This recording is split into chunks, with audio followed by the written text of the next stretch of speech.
Bonjour à mes invités. On va parler donc de l'open banking qui est encadré en Europe depuis plusieurs années. Il permet le partage de données entre différents opérateurs financiers. Pourtant, on est pratiquement fin 2021 et les coopérations entre les différents établissements, les grandes banques, mais aussi leurs petites sœurs, les fintech, elles ne sont pas toujours évidentes. Alors, quels sont d'abord les bénéfices attendus pour les clients et le financement de l'économie de cet open banking et pourquoi peut-on en attendre davantage que ce qu'on voit aujourd'hui? On en parle avec les experts à côté de moi. Mathias Bacchino, membre du conseil d'administration de la Fondation Concorde, qui est un think tank indépendant, qui a récemment publié le résultat de travaux sur l'open banking, impact sur le financement de l'économie et perspectives.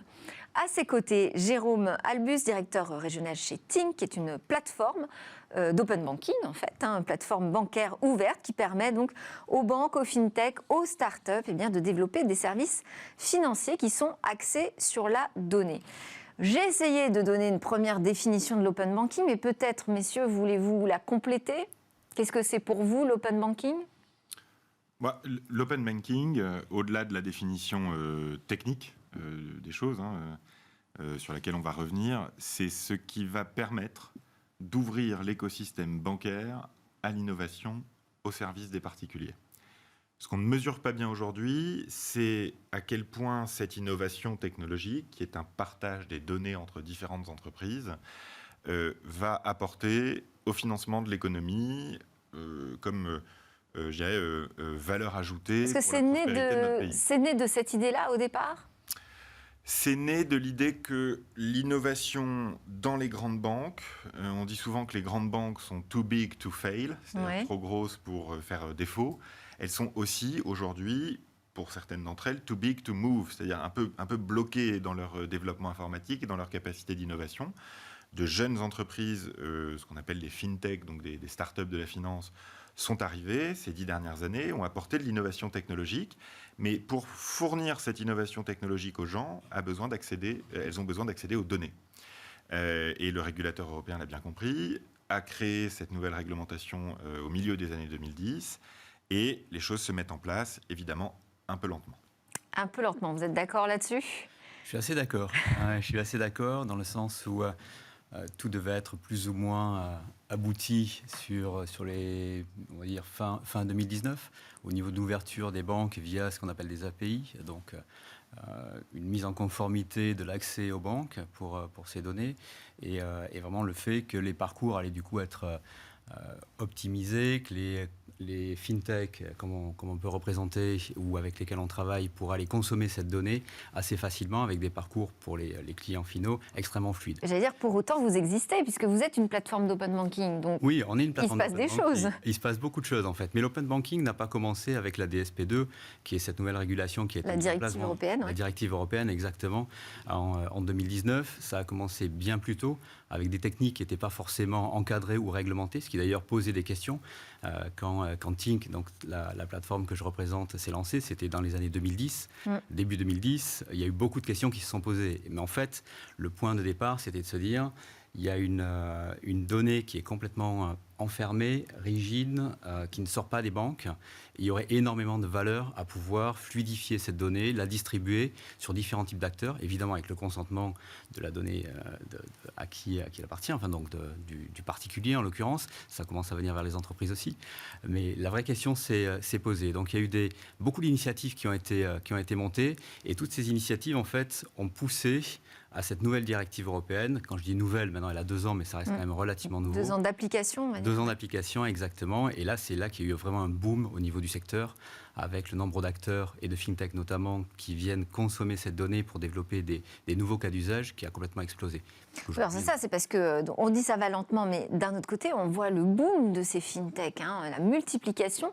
Alors, de ses concurrentes aussi, finalement, des grandes banques. Est-ce que c'est ça la plus grande difficulté aujourd'hui de l'open banking? C'est de réussir à faire coopérer fintech et banques traditionnelles? Je dirais qu'il ne faut pas confondre le débat médiatique actuel, parce qu'il y a eu une polémique ces dernières semaines sur le sujet, avec la réalité du terrain. Et la réalité du terrain, c'est que 2/3 des fintech françaises collaborent aujourd'hui avec des banques.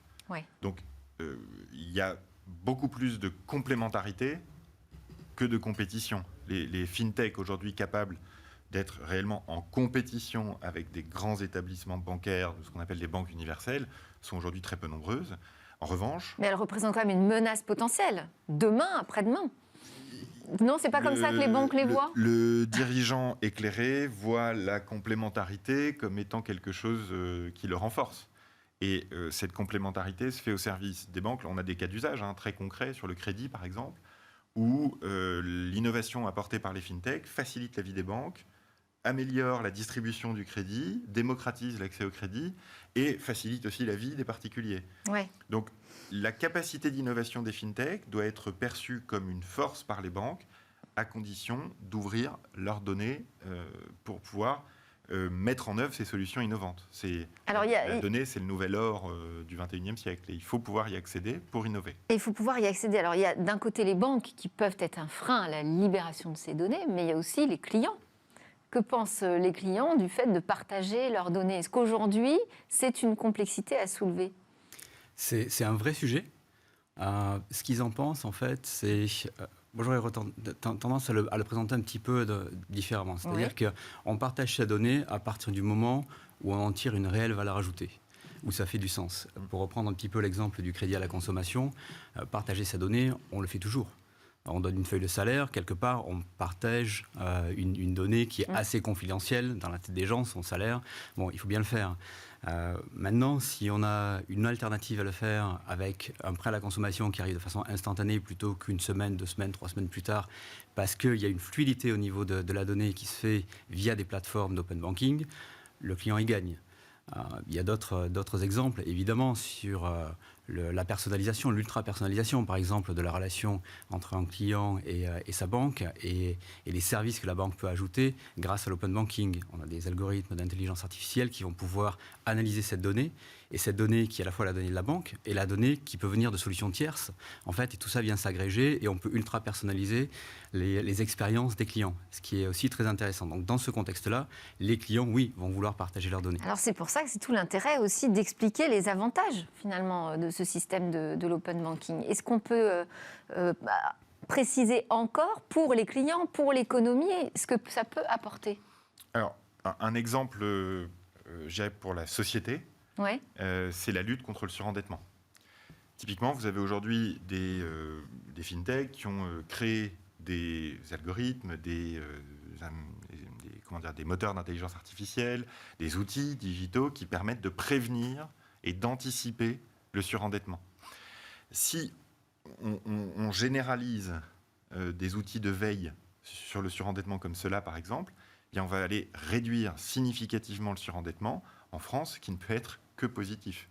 Si on démocratise l'accès au crédit, on fluidifie le financement de l'économie. Je pense particulièrement aux TPE et aux PME, qui sont très importantes pour la Fondation Concorde, qui défend la réindustrialisation. Et en quoi ça fluidifierait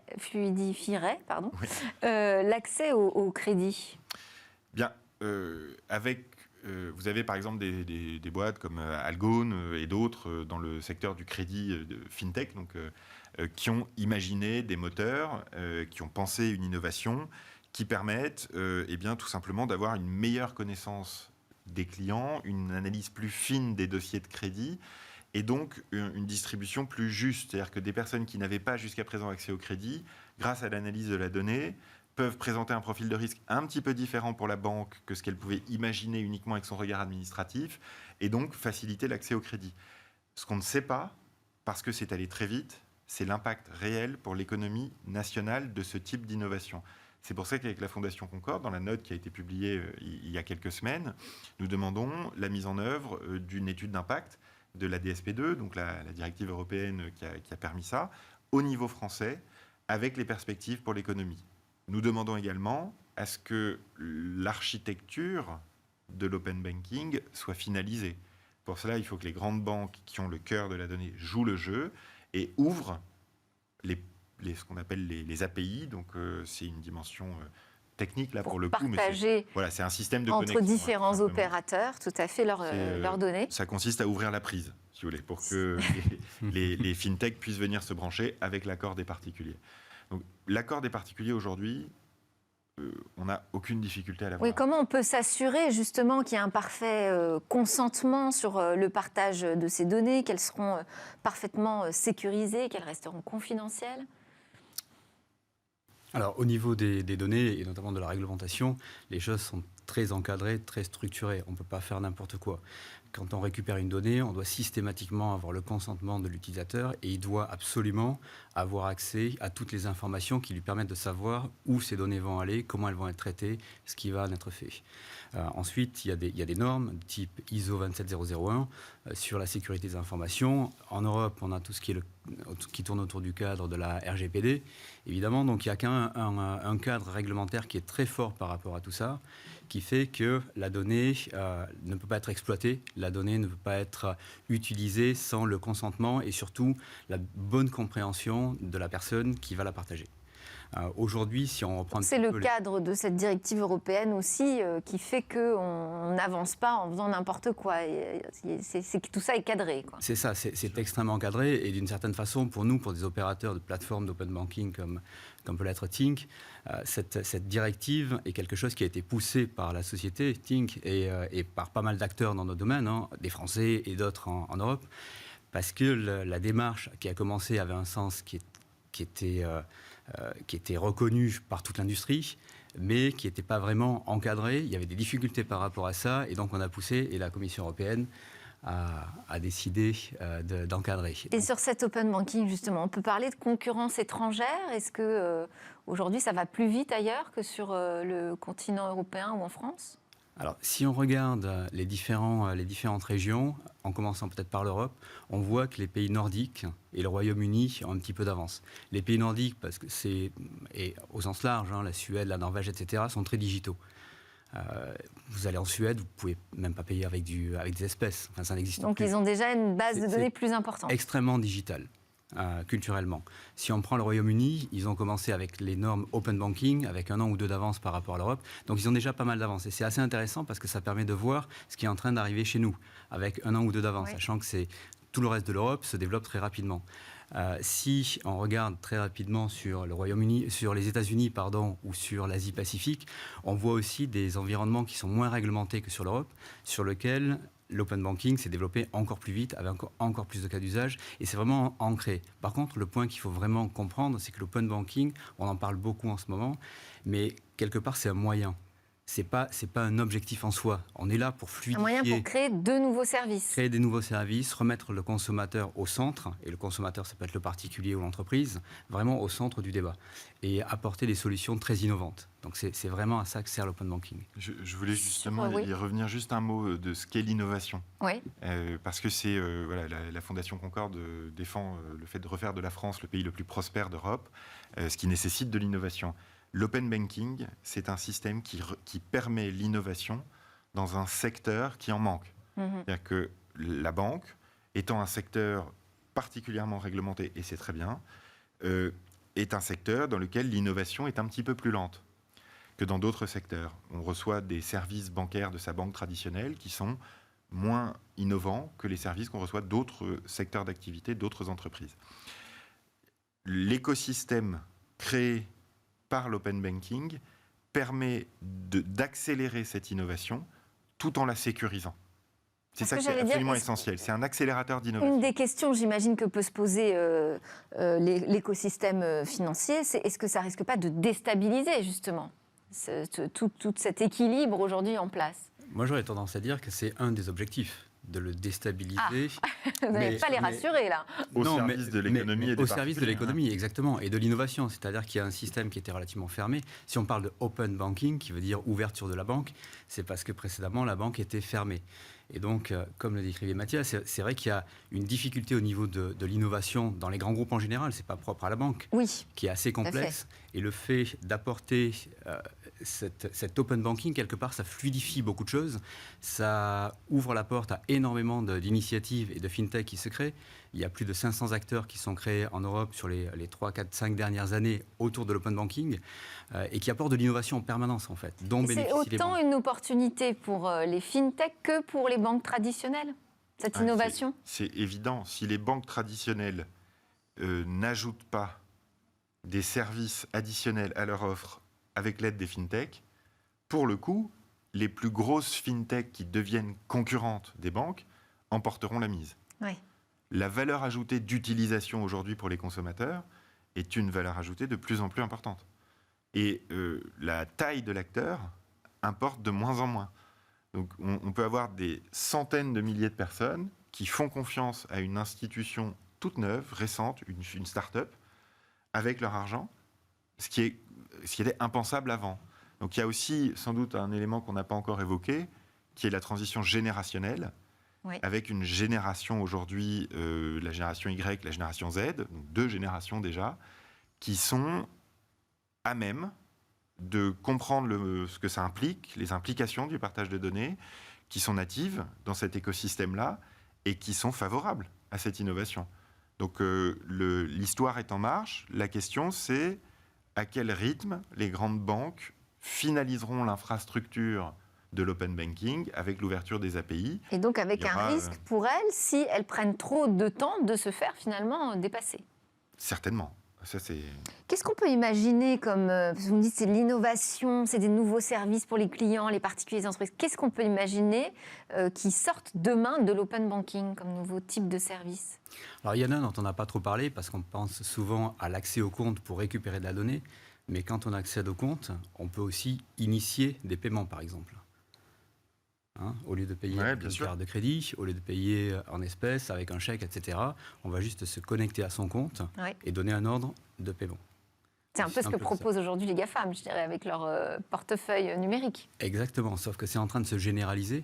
On travaille avec beaucoup d'entreprises dans le monde du paiement, justement, qui rajoutent cette option-là, où demain, vous allez acheter votre billet de la SNCF et vous avez payé par carte de crédit, Visa, Mastercard, etc., ou payé avec votre compte bancaire. C'est ce qu'on appelle le Pay by Bank. Et ça, c'est en train de se généraliser. Alors pour le moment, c'est plutôt en construction, on va dire. Il y a encore de l'optimisation à faire au niveau des parcours. Mais par contre, ça va arriver comme une vague extrêmement importante. Et les crypto-monnaies font partie de cette innovation qui peut transformer aussi la banque de demain? Indiscutablement, plus que les crypto-monnaies, je dirais la technologie blockchain, qui est le sous-jacent des crypto-monnaies. Ça, pour le coup, c'est une vague qui va être aussi puissante qu'Internet. C'est un changement de modèle. C'est une horizontalisation, comme on dit, des rapports de pouvoir dans le système financier. Ça va changer beaucoup de choses. Pour rester sur les cas d'usage, là, en quelques mots, on a évoqué tout à l'heure le crédit plus juste, plus efficace. On pense au crédit instantané aussi. On pense à la lutte. Il y avait un rapport sénatorial, d'ailleurs passionnant sur le sujet, mais on pense à la lutte contre le surendettement. Un autre cas d'usage très significatif, c'est évidemment l'agrégation de comptes qui permet aux particuliers de voir dans une application l'ensemble de leur épargne, l'ensemble de leurs différents comptes éparpillés ici et là. Et quelle que soit la banque, d'optimiser, quelle que soit la banque, et donc d'optimiser la gestion de son argent. Ça, c'est essentiel. Quand on est dans un environnement macroéconomique de taux bas, d'inflation qui revient, où les produits d'épargne traditionnels ne rapportent plus rien, et où les systèmes de protection sociale collective, comme la retraite par répartition, sont en danger du fait de la transition démographique, si on ne gère pas mieux notre épargne et notre argent, on va vers un appauvrissement généralisé de la population française. C'est valable dans la plupart des pays de l'Europe de l'Ouest, puisque l'épargne retraite par capitalisation est insuffisante. Donc, si on veut éviter, dans 30 ans, de ne plus pouvoir aider nos enfants et petits-enfants quand nous serons grands-parents, il faut optimiser la gestion de notre argent. Et seule une collaboration, à mon sens, entre les fintechs et les banques peut le permettre. Vous évoquiez les GAFA, les banques françaises, les banques européennes, plutôt que de s'inquiéter des fintechs, feraient mieux de s'inquiéter des GAFA, et elles le savent, je crois. Et donc de coopérer davantage avec ces fintechs. Mais enfin, j'ai lu quand même dans l'étude publiée par Tink, 93% des cadres financiers français pensent que l'open banking a un effet révolutionnaire sur le secteur des services financiers. C'est quand même positif, ça. Oui, c'est très très positif. Je pense qu'il y a eu peut-être il y a quelques années des questions qui se sont posées, y compris par rapport à des cas d'usage qui n'ont pas forcément été la révolution attendue, notamment sur les sujets d'agrégation. Le sujet a beaucoup évolué. Il y a eu une prise de conscience que l'open banking permettait beaucoup plus que ça. Ça allait vraiment révolutionner l'ensemble de l'économie financière. Et effectivement, du coup, les résultats sont très, très positifs. Merci beaucoup à tous les deux. Mathias Bacchino, membre du conseil d'administration de la Fondation Concorde, et Jérôme Albus, directeur régional chez Tink. Allez, on part en pause et juste après, on se retrouve dans Smart Tech pour parler de jeux vidéo.